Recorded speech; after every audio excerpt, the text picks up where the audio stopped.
there everyone, and welcome to episode 4 of Pastor Stu's book review, where this week we'll be reviewing the book Dark Clouds, Deep Mercy, Discovering the Grace of Lament. This book was written by Mark Vroegop, who has been the lead pastor of College Park Church in Indianapolis for over 10 years. He previously served as senior pastor at Calvary Baptist Church in Holland, Michigan from 1996 to 2008. And Mark and his wife Sarah are parents of 4 living children and a stillborn daughter, which is important as far as his testimony, as well as the reason behind why he writes what we'll be reviewing here today. Along with his weekly pulpit and leadership ministry, Mark's also a conference speaker, a member of the Gospel Coalition Council, and a trustee at Cedarville University. This book was put out by Crossway Books in April of this year, so just over a month ago.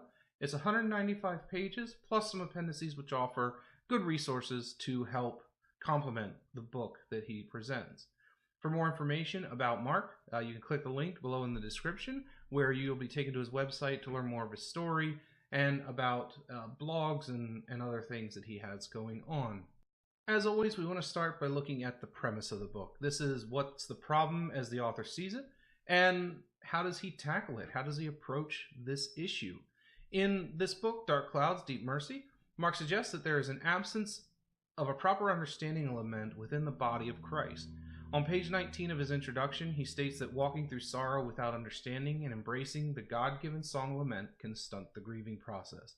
And then again on page 21, he says that a broken world and an increasingly hostile culture make contemporary Christianity unbalanced and limited in the hope we offer if we neglect this minor key song. We need to recover the ancient practice of lament and the grace that comes through it. Christianity suffers when lament is missing. So this forms the basis of what he's writing and why he's writing. The problem is lament has been neglected and people don't have a strong understanding of it within the body of Christ. The solution that he offers is that by taking a closer look at the models presented in the books of Psalms and Lamentations, Mark believes that a proper understanding of lament can be gained and practical steps can be taken towards a model of church that laments well. He proposes that it's important for these lessons to be learned on an individual and a corporate level. Not only do I want to present the problem as Mark sees it and the solution that he offers, but I also want to cover the format of the book. So what is it that you have to look forward to when you open it up and first take a look at the table of contents and the chapters as they're laid out, which I will post that here on the screen at this point so you can get an idea and a feel for how Mark approaches this information. The book itself is split up into 3 parts, each focusing on a different perspective on the topic of lament, which you'll see here. Part 1 focuses on the practical steps taken towards learning how to properly lament, where Vroegop uses the information found in Psalms 77, 10, 22, and 13 to cover the actions of praying, complaining, asking boldly, and trusting respectively. Part 2 turns the reader's attention to learning from lament, where he utilizes the experiences documented in the book of Lamentations as Jeremiah writes to the people of Israel.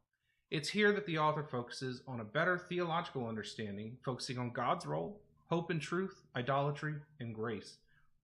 Finally, Mark turns to modern-day practicality in a section labeled Living with Lament, where he summarizes all that he's covered in the text and attempts to plug into modern-day practices like singing, teaching, and other methods to help train in the process of lament. Now that we've covered why the book's written and the format of the book, it's time to get to the overall review. In the past, I've broken down the reviews into 3 different areas: theological, practical, and discipling. I'm changing up from that, and I'm going to be stepping away from that model to focus on whether I believe the author met his or her goal, offer some highlights and insights gained, and a general recommendation of whether I'd recommend it be read and by who. So we're going to do away with the rating system to focus more on just what kinds of lessons and information that a reader could expect to get from reading whatever the material is. So it's kind of a different approach, but it may help in the long run, I believe. So to begin with, do I believe that the goal was met? As I mentioned before, Mark Vroegop was aiming to inform the church about the importance and necessity of lament while offering practical steps to make it a regular part of one's life.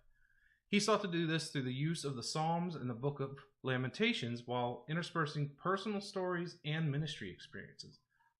As a whole, in terms of whether he met that goal or not, I think he did a fantastic job of really meeting the goal and really offering solutions to the problem as he sees it. He's very thorough, insightful in the information that he offered, and the way the material was presented was easy to understand and very practical.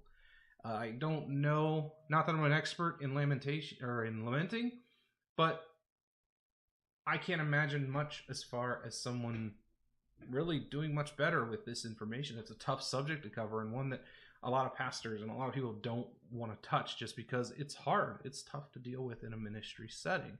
As far as some of the personal highlights and insights that I believe that I gain through the material, and each person is going to be different in this, but the book's simply a wealth of information when it comes to the subject of lament. Mark does a fantastic job in painting a picture of how effective the process can be when used correctly, and the healing that can come about, not just in the body of believers, but in the world as a whole.